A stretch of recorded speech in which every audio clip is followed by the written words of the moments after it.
tobacco are not allowed to be brought in or consumed. Shouting in loud voices or quarreling is strictly prohibited. Women in the menstruation period are forbidden to leave the camp and collect yarsagumba.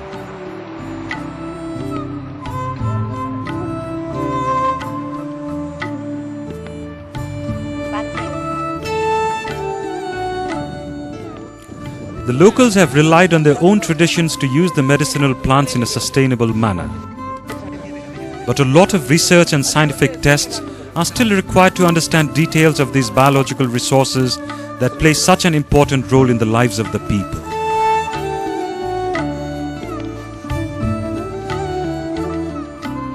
It is precisely for this reason that the Asia Network for Sustainable Agriculture and Bioresources, or ANSAB, has been working with the Federation of Community Forest Users, or AVSEQ019, in Darsula district to study the yarsagumba and learn more about its place within the ecosystem and find out how it regenerates.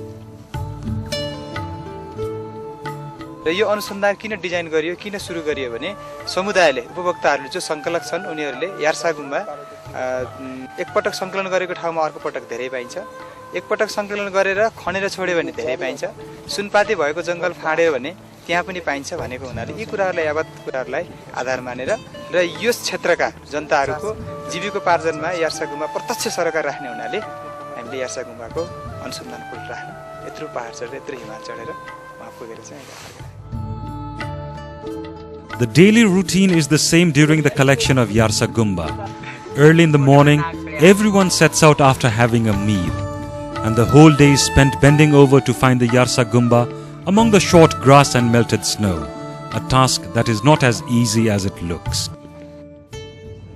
सियो हरायो भने खोज्नलाई कति time लाग्छ त्यस्तै हो sir त्यो सियो भन्दा पनि गाह्रो छ सियो त अनि टल्किन्छ यो त कहाँ टल्किन्छ र यो त कालो हुन्छ यो चाहिँ नै के हुन्छन् अगरबत्तीको त्यो हुँदैन सर त्यस्तै बराबरको हुन्छ अब कति धेरै आलो भयो भने देख्दैन यतिकैमा चाहिँ देखियो भने देखियो यो भन्दा पनि धेरै आलो भयो भने देखिदैन सर कोही त सानो हुन्छ सर खाली सिर मात्रै निकालिएको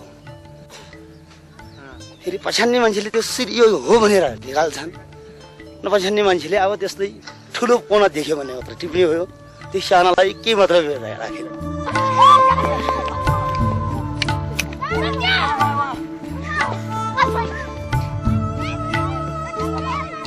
The evenings are a lot of fun at this camp at a height of 3,800 meters. The children find their own ways to entertain themselves while the youth enjoy a game of cricket.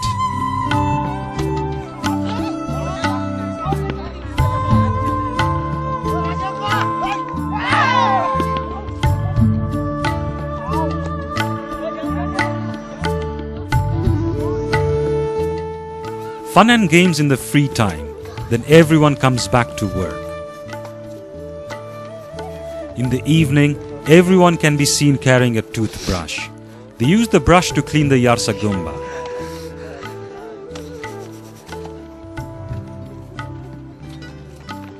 The yarsagumba cannot be cleaned as soon as it is uprooted. If you do that, it turns dark, and that kind of yarsagumba does not get a good price. The day's collection is spread out to dry and cleaned only the next day, when the soil and the outer covering of the yarsagumba dry up. Once it is cleaned, the yarsagumba looks exactly like a golden insect.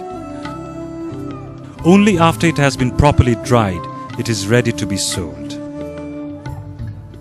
Yarsagumba can be sold at an average rate of 80,000 rupees per kilo. The price can even go as high as 100,000 rupees. On the face of it, it seems the collectors make good money from sales. But if you consider the time, the effort and the risk, the money is actually only a fair wage for the labor. Consider the facts. Nearly 3,500 to 4,000 pieces of dry yarsagumba is required to make a kilo. To collect that amount takes 5 people working for a month. In other words, the average income of one person is only 16,000 rupees in a month. Then there is no account of expenses in terms of food and others, not to mention the great physical danger they put themselves in.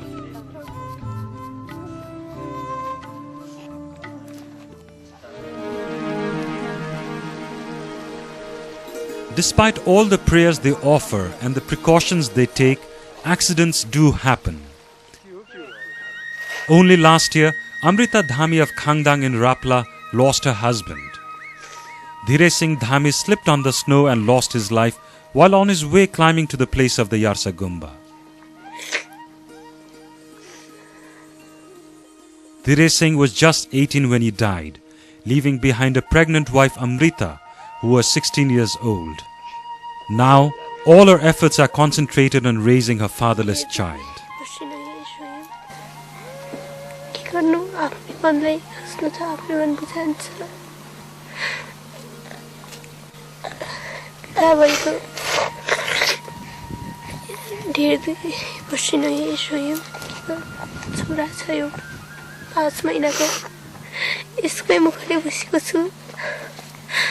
दोहरा छोरा ने दोहरा चला को छोरा को मुखले run थियो दोहरा छोरा नो या को उये हो अब क्यों को तो ये को मुखले झंझला ये बास गया बजे हो ले ये न गया भाई हमरे मरो की को दस. Within a year of this tragedy, another accident took place. Amar Singh Dhami from Malaf, Rapla was seriously injured after he lost his balance and fell. Fortunately, the village health worker was also in the group collecting Yarsa Gumba. But the health worker did not have enough medicines. It took 8 days for the medicines to arrive from the district headquarters. Only then did the severely wounded Amar Singh get primary treatment. But the equipment was not usable enough. The stitching needle happened to be blunt and could not pierce the skin. So they had to use the huge needle used for repairing tents.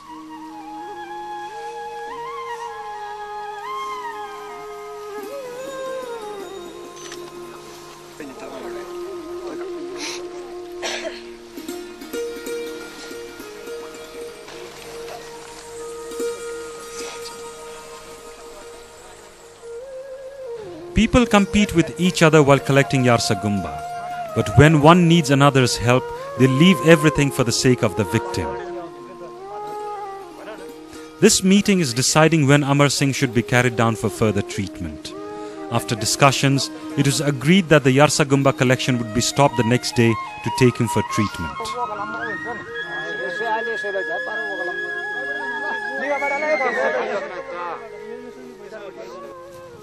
Carrying someone with a fractured leg over steep trails made slippery by the snow is torturous for all. Even one stumble can send everyone over the mountainside.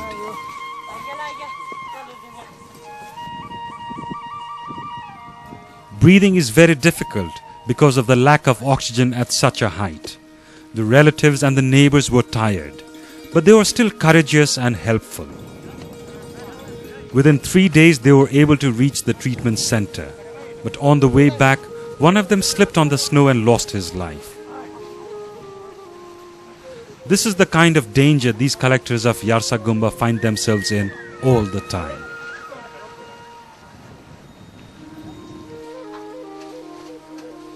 Although the Yarsa Gumba trade has had a great impact on the lives of the people, most of them do not know where it is marketed or what it is used for. In the absence of proper government regulations, the intricate channel of the Yarsa Gumba trade is not easy to understand. As a result, Nepali collectors have to rely on the Chinese market and businessmen.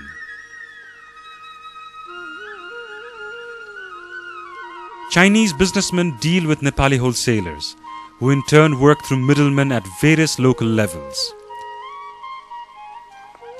Usually, these middlemen fix the price before the collection begins, and even offer advance money to the collectors. Given the profits made by the middlemen at different levels, the actual collectors have not been able to get a proper price for the Yarsa Gumba. There are no statistics on the Yarsa Gumba trade in Nepal. The government had prohibited trade in Yarsa Gumba some time back. However, it withdrew the ban 2 years ago and allowed the trade to resume on payment of 20,000 rupees per kilo as royalty.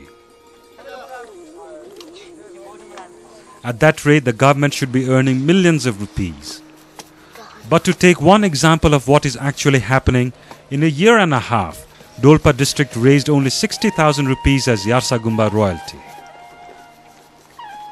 निसन्देह जडीबुटीबाट उड्नुपर्ने राजस्व उठेको छैन, त्यसमा कुनै शङ्का छैन। त्यसको मतलब यो चोरबाट पनि बाट गएको छ भन्ने पनि त्यतिकै टडकारो छ, त्यसमा पनि कसै विवादको कुरो भएन।